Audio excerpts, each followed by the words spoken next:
What's good, everybody? Welcome back to the channel. If you're new here, thank you so much for tuning in. So the Lakers suffered just a horrendous loss to the Miami Heat last night, 110-96. And honestly, this is probably the worst performance that I've seen from the Lakers the entire season. If you missed the game last night, you did yourself a favor because trust me, it was just bad. Well, that being said, let's get into the breakdown. And of course, we're going to start with standouts. Anthony Davis was by far the best Laker last night. He put up 29 points, 17 rebounds, 6 assists, 3 steals, 9 of 10 from the free throw, 10 of 17 from the field, so he shot over 50%. I mean, this is a typical, superstar performance from a superstar player. Yes, he did have 5 turnovers, but again, looking at his overall performance, I'm not really too mad about it. Aside from Anthony Davis, we had a couple decent performances, I guess. I mean, if you look at Christian Wood, he was actually the only person on our team that finished positive and plus minus. He had 13 points, 8 rebounds, 3 assists. He was perfect from the free throw line at 3 for 3, and he shot 50% from the field at 5 for 10 in 24 minutes. Not too bad, pretty decent game there. I think, you can give Max Christie a shout out here too. I mean, coming off the bench, 14 points, 28 minutes, 2 for 9 from 3, which is less than ideal. 5 for 12, still had 5 rebounds. But if you actually watch the game, I feel like he played pretty well. A couple of key turnovers, but overall, I think he had great effort on defensive end.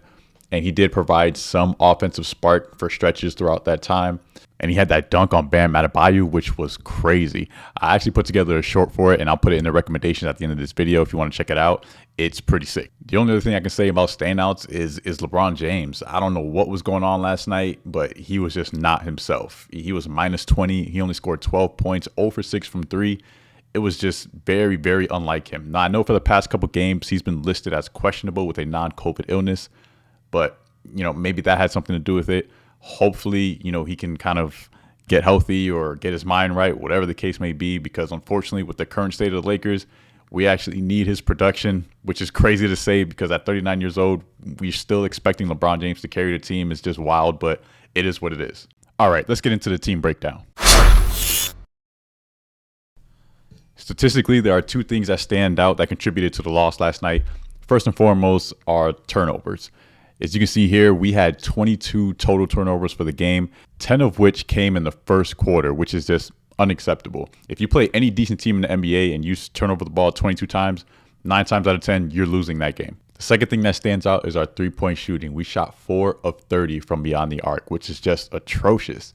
Miami Heat played a lot of zone last night, and they did it for a reason. Coming into the game, we're obviously not one of the best 3-point shooting teams in the league, but shooting 13% is just unacceptable. It's not going to get it done. I'm telling you, if the Heat didn't play poorly as well, this game would have been over a long time ago. I'm amazed that we, actually kept it close until the fourth quarter.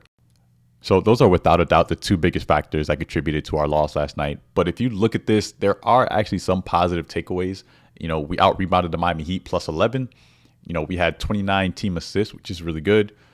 We shot great from the free throw line, 22 of 24. So, I mean, there are some positive takeaways. It's just unfortunate that, we turned the ball over so much and we just could not hit open threes. There really isn't much else to be said. It doesn't take a genius to figure out why we lost that game. Hopefully we can bounce back on Friday, just hit the reset button, flush this one down the toilet, and get ready for Memphis. Which, of course, leads us to next steps. When it comes to next steps, I like to break it down between internal and external. Internally, we need to fire Darvin Ham and then trade everybody. All right, that was a joke, okay? I might be frustrated, but I'm not crazy, all right? Internally, the most immediate thing that we can do in order to kind of turn this thing around, in my opinion, is to manage the minutes of Taurean Prince. Now, he is our best 3-point shooter this year so far, so I still think we should start him. However, I think Darvin Ham should take the approach of managing his minutes based on performance. Last night, he shot 0 for 5 from 3 and 0 for 6 from the field. If he's not hitting threes or scoring in any capacity, he's not doing us much good. So at that point, Ham needs to sit him down and give Max Christie some more minutes. Max Christie, he's still a little on the green side. You can tell he's definitely put in some work this offseason, but his IQ, his decision making, it's not ideal at points. But he can hit the 3, and he's still a great perimeter defender. I think he's much better than Taurean Prince. So, and that's what we need surrounding Anthony Davis and LeBron James. We need to maximize their minutes surrounding them with 3 and D guys. Now, externally, I'm going to die on this hill, but I still think Zach LaVine is our best option. I think we need to pursue that.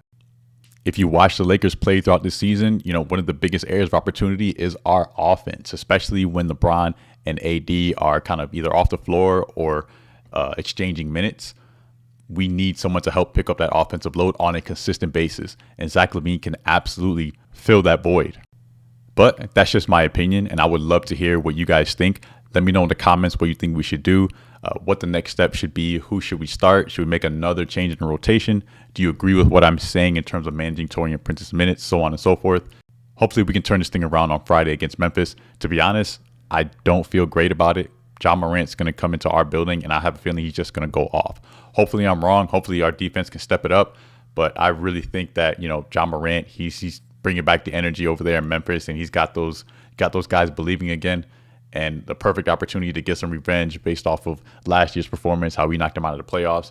I just think he has this game circled on his calendar. I'm looking to continue this recap series, so if you did enjoy it, please make sure to drop a like and go ahead and subscribe to the channel to keep up to date with more Lakers and other sports content.